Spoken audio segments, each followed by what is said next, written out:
Salam əziz izləyicilər. Biz keçən söhbətlərimizdə Quranın toplanması ilə bağlı danışdıq və dedik ki, Həzrəti Əli əleyhissalam Quranı peyğəmbərdən sonra peyğəmbər Həzrəti Əliyə vəsiyyət eləmişdi və Həzrəti Əli əleyhissalam Quranı 6 ay ərzində cəmləmişdi. Və biz qeyd elədik ki, ümumiyyətlə Quranın toplanması, yəni kitab şəklində olması ilə bağlı fərqli fikirlər var, nə vaxt kitab formasında olması ilə bağlı. Bəzi alimlər deyirlər ki, elə Həzrəti Peyğəmbərin dövründə kitab formasında idi. Yəni fərqi yoxdur, istər Əhlüsünnə, istər Şiə alimləri, yəni bu fikirdə fərqli fikirlər irəli sürüblər. Bəziləri deyirlər ki, elə Peyğəmbərin dövründə kitab formasında idi və elə birinci surə elə Fatihə surəsindən başlayırdı. Yəni hansısa bir sahabənin müdaxiləsi ilə başlamamışdı. Bəziləri də deyirlər ki, yox, Həzrəti Peyğəmbərin dövründə Qurani-Kərim yazılmışdı, amma kitab formasında deyildi. Və Həzrəti Peyğəmbər dünyasını dəyişəndən sonra Qurani-Kərim kitab formasında toplandı. İndi bu fikri irəli sürən alimlərin hərəsinin özlərinə məxsus dəlilləri var. Bizim o dəlillərlə işimiz yoxdur. Və Quranın peyğəmbərdən sonra Quranın toplanması ilə bağlı bəziləri bir qism həmin bu düşüncədə olan şəxslər deyirlər ki, Quran 2 dəfə cəm olub. Bir Həzrəti Əli əleyhissalam tərəfindən ki, keçən söhbətlərimizdə onunla bağlı danışdıq. Və bir də birinci xəlifə Əbu Bəkirin tapşırığı ilə toplanan Quran ki, Əbu Bəkir tapşırıq verdi, əmr verdi ki, bəs Qurani-Kərim kitab formasında toplansın.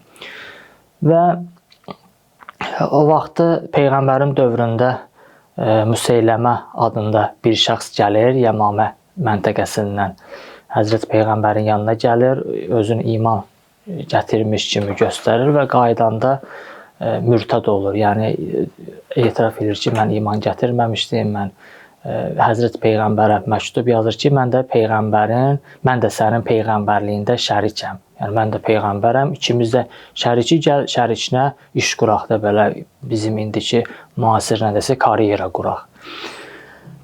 Həzrəti Peyğəmbər də ona Kəzzab adı vermişdi, yalan danışan. Müseyləmə Kəzzab elə tarixdə də bu formada gedir həmin şəxsin adı. Və Həzrəti Peyğəmbərin ölümündən bir il, bir neçə ay sonra Yəmamə döyüşü baş verir. Və həmin döyüşdə çoxlu sayda sahabələr şəhid olur və 70-ə yaxın Quran qarisi şəhid olur. Və həmin bu hadisənin baş verməsində Ömər İbn Xəttab, ikinci xəlifə gəlir Əbu Bəkirə, deyir ki, bəs qarilər, hafiz-i Quranlar dünyasını dəyişib. Belə getsə, sonraki döyüşlərdə, sonraki müharibələrdə yavaş-yavaş qarilərin sayı azalacaq, yavaş-yavaş Quran yaddan çıxacaq.